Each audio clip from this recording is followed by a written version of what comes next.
ছড়া বলিতে হবে না, স্যার আজ আসিতেছে। Good morning. Good morning sir. তোরা সাবধান হয়ে যা, আজ স্কুলে একটা বিরাট কিছু হইতে চলেছে।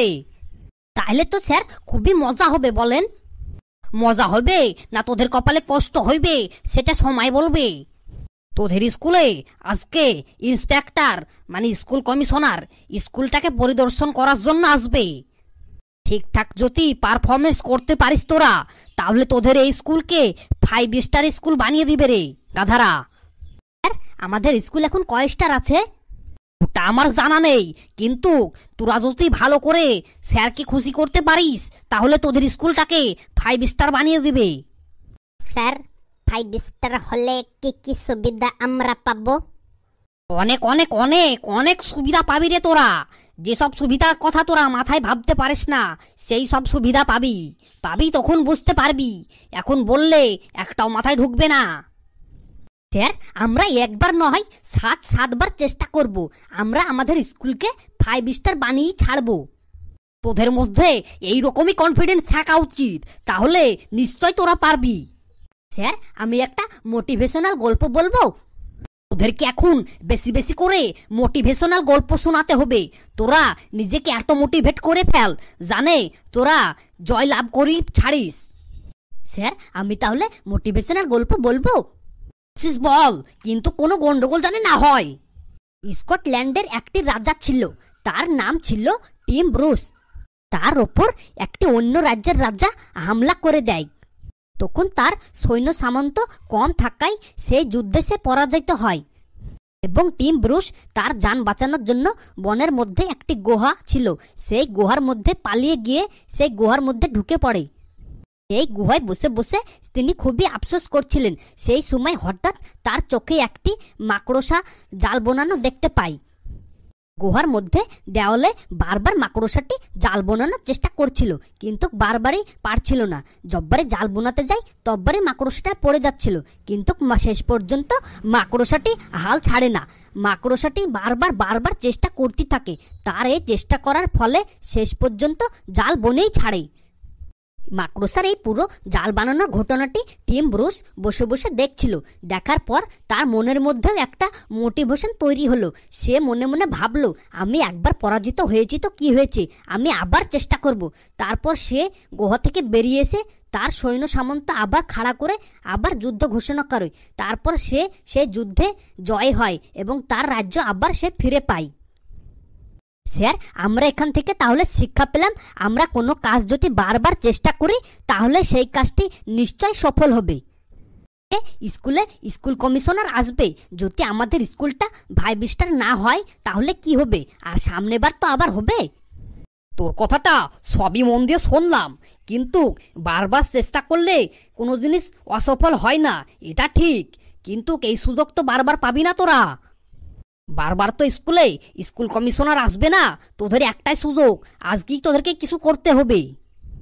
স্যার আমি বলছি কি, ওই কমিশনারটা এসে আমাদেরকে কি জিজ্ঞাসা করবে? এই কমিশনারটা এসে তোদেরকে প্রশ্ন জিজ্ঞাসা করবে, আর তোরা তো একটা প্রশ্ন সঠিকভাবে জবাব দিতে পারিস না। তোরা তো সব কাদু বনের কলা চাঁদ, তোরা পারবি বলে আমার মনে হয় না। স্যার আমরা দেখবেন ফাটিয়ে দেব, পারবো না মানে? ঠিকঠাক পারলেই হলো, ফাটাতে তোদেরকে হবে না। আসতে পারি? আসুন আসুন, আপনার অপেক্ষাতেই তো আমরা আসি, আসুন। বসো বাচ্চারা বসো। আপনার স্কুলের ছাত্রগুলো তো বেশ ভালো। ভালো হবে না তাই কি হয়?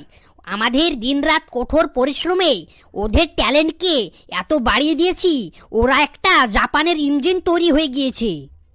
যা জিজ্ঞাসা করবেন আপনার প্রশ্ন করার আগেই তারা উত্তর দিয়ে দিবে। ট্যালেন্ট একদম গলা শোধ করে ভরে দিয়েছি।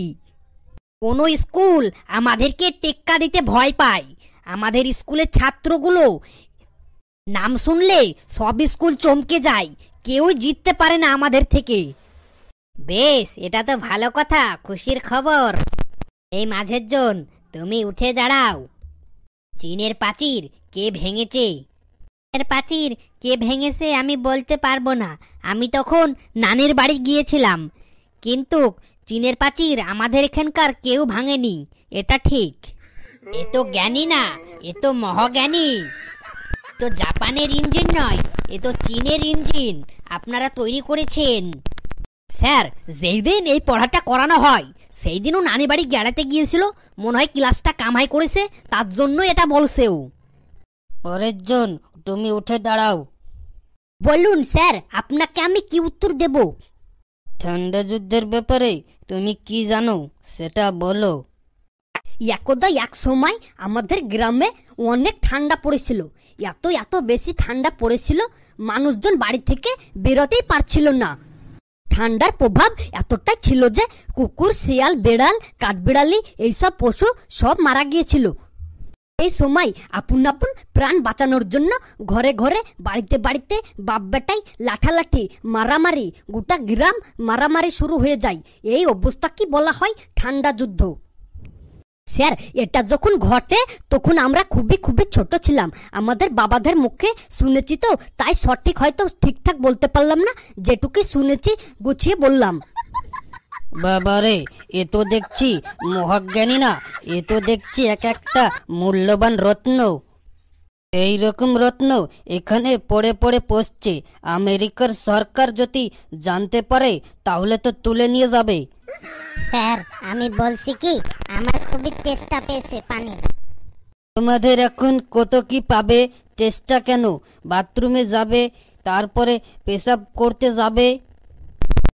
এই, তুমি উঠে দাঁড়াও। তুমি ইংরেজিতে বিস্কুট বানান করো তো। ইংরেজিতে বিস্কুটের বানান? BES, বিস, কুট কুট কুট কুট কুট, বিস্কুট। এ তো দেখছি ডবল মহাজ্ঞানী, সাধারণ জ্ঞানী নয়। তোমরা দাঁড়িয়েই থাকো। আর কতক্ষণ দাঁড়িয়ে থাকবো স্যার? মাথা টনটন করছে। যতক্ষণ সঠিক উত্তর না দেবে ততক্ষণ বসতে পারবে না। আর একবার ধরুন স্যার, তাহলে যদি উত্তর দিতে পারি। তাহলে বলো, বল্টুর বাবার বয়স 40 বছর, বল্টুর বয়স 20 বছর। বল্টুর বাবা কত সালে বিয়ে করেছে? স্যার, পাশের রুমে বল্টু ক্লাস করছে, বল্টুকে এক্ষুনি জিজ্ঞাসা করে আসছি ওর বাবা কত সালে বিয়ে করেছে। দাঁড়াবেন, আমি এক্ষুনি আসছি স্যার। স্যার, আপনার স্কুলের ছাত্রগুলো তো ট্যালেন্ট একদম ঝরিয়ে ঝরিয়ে পড়ছে। স্যার, দাঁড়িয়ে থাকতে থাকতে আমাদের পা ঝিনঝিন করছে, আর কতক্ষণ দাঁড়িয়ে থাকবো আমরা? যতক্ষণ না তোমরা সঠিক উত্তর দিচ্ছ ততক্ষণ বসতে পারবে না। এই বুড়ি, তুমি উঠে দাঁড়াও তো। এই, তোমার নাম কি গো বুড়ি? আমার নাম পায়রা খাতুন, আমাকে পায়রা বলে ডাকে। তো পায়রা খাতুন, তুমি বলো, 3টি কলা 5 টাকায় বিক্রি হলে 15টি কলা ক টাকায় বিক্রি হবে? স্যার, ওই 15টি কলার একটাও দাম পাবে না। কেন পায়রা খাতুন, কলাগুলোর কেন দাম পাবে না? স্যার, এর কারণ হলো ওই 15টা কলা যে কাস্টমারকে বিক্রি করেছে, ওই কাস্টমারটি ওই বিক্রেতার খালু হয়, তাই কোনো দাম নিতে পারেনি। এর জন্যই ওই 15টি কলার কোনো দাম পাবে না। এ তো দেখছি একদম বাঘের বাচ্চা, একদম মহাবাঘের বাচ্চা। একদম প্রশ্ন করার আগেই উত্তর দিয়ে দিচ্ছে। এই, আপনারা আর কোশ্চেন করবেন না, থামুন। আপনাদের খুব কোশ্চেন উত্তর হয়েছে, আমাকে কিছু বলতে দিন। সেই তখন থেকে আমি সবই শুনে যাচ্ছি। বলুন তো, আপনি কি সত্যি আমাদের স্কুলের স্কুল কমিশনার? আগে না, আমার একটু ভুল হয়ে গেছে। আমি হলাম ওই কমিশনারের যে স্কুল ইনচার্জ, তার গাড়ি। আমাকে বলল তুই যা আজকে এই স্কুলটাতে ভিজিট করতে। আমি তার জন্য চলে এসেছি। আমার তাতে কি দোষ? ওই স্কুল কমিশনারের খুবই জ্বর, আজকে শরীরটা খারাপ, তার জন্য। আমি তো আগেই বুঝতে পেরেছি এই রকমই কিছু একটা হয়েছে, না হলে এইভাবে কোশ্চেন করছে আর ওরা মন মতো উত্তর দিচ্ছে। আমি সবই শুনছি, আমার রাগে গা পিলপিল করছে, কিছু বলতে পারছি না। আপনি তাহলে ফেক স্কুল কমিশনার চার্জ করতে এসেছেন। আপনি এখান থেকে ভাগুন, না হলে কিন্তু আপনার নামে থানায় গিয়ে ডায়েরি করে দেব। আমার কি দোষ? আমাকে কি বলছেন? আমাকে পাঠিয়েছো তো আমি কি করব? কিন্তু এটা সত্যি, আমার জায়গায় যদি সঠিক স্কুল কমিশনার আসতো তাহলে আপনার স্কুলের ছাত্রর যা ট্যালেন্ট সেটা দেখে স্কুলটা জীবনকার মতোই বন্ধ হয়ে যেত।